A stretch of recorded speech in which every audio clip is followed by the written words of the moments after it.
Hey everyone, and welcome. Today we're going to dive into the United States, but we're looking at it through a really interesting lens. Superlatives, being the biggest, the oldest, the most. It's a nation of absolutely immense scale and power, but it's also a place of some pretty shocking contradictions. We're going to look at the facts and figures that truly put America in a category of its own. You hear it all the time, right? The U.S. is number one. It's a huge source of national pride. But what does that actually mean? The reality is, well, it's complicated. It's a picture painted with some powerful extremes. So let's dig in and explore what being number one really looks like. All right, first up, let's just talk about sheer mind-boggling scale. To really get a handle on the US, you've got to understand its size in a global context. And trust me, some of these numbers are genuinely staggering. Okay, just let this one sink in for a moment. The United States has over 19,000 airports. Now, look at the other column. That's China and India, the two most populous countries in the world combined, and they have around 740. I mean, the difference is just insane. It points to a level of domestic connectivity and infrastructure that is simply on another level. So, this massive scale isn't just physical, it's also historical. America's influence is rooted in institutions that have, well, a surprisingly deep history. We're talking about a legacy that, in some cases, is actually older than entire nations. This timeline really puts that legacy into perspective. Look at the top. Harvard University was founded way back in 1636. That's over 140 years before the United States even existed as a country. It even predates the founding of modern Italy and the People's Republic of China. It's just a wild reminder that some core American institutions are older than many major countries we think of today.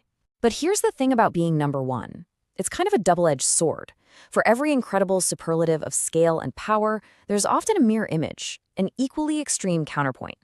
And this is where the story gets really, really complex, and you start to see the paradoxes at the heart of the American identity. First, let's look at the bright side of being number one. The United States has the world's largest economy, no question. It's a global engine of commerce and innovation, with a GDP soaring over $28 trillion, an absolute powerhouse. But then, you flip the coin over. The U.S. also holds the world's highest national debt, a number that's climbed past $34 trillion. Think about that.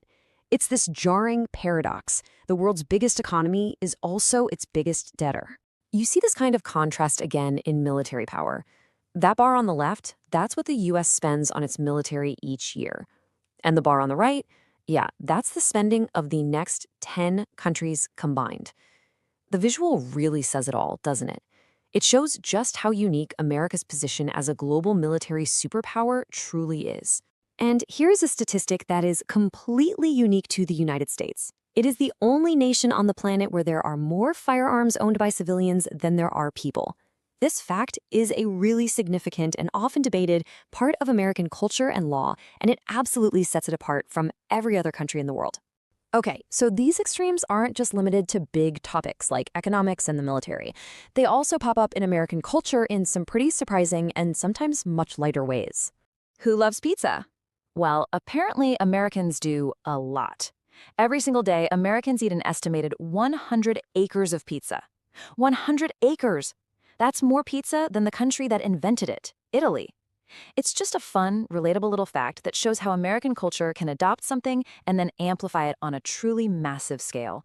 Even one of America's most iconic symbols has a surprising story. The Statue of Liberty. It's a powerful emblem of the American dream, right? But it wasn't originally American at all. It was a gift from the people of France. Just a cool reminder of international friendship and the shared ideals that symbol was built on. So we've seen the superlatives, the biggest economy and the biggest debt, institutions older than nations, a military larger than the next 10 combined. It paints this picture of a nation that is just defined by contradictions. So what does it mean to be a nation of such profound extremes? What does it all add up to? Let us know what you think.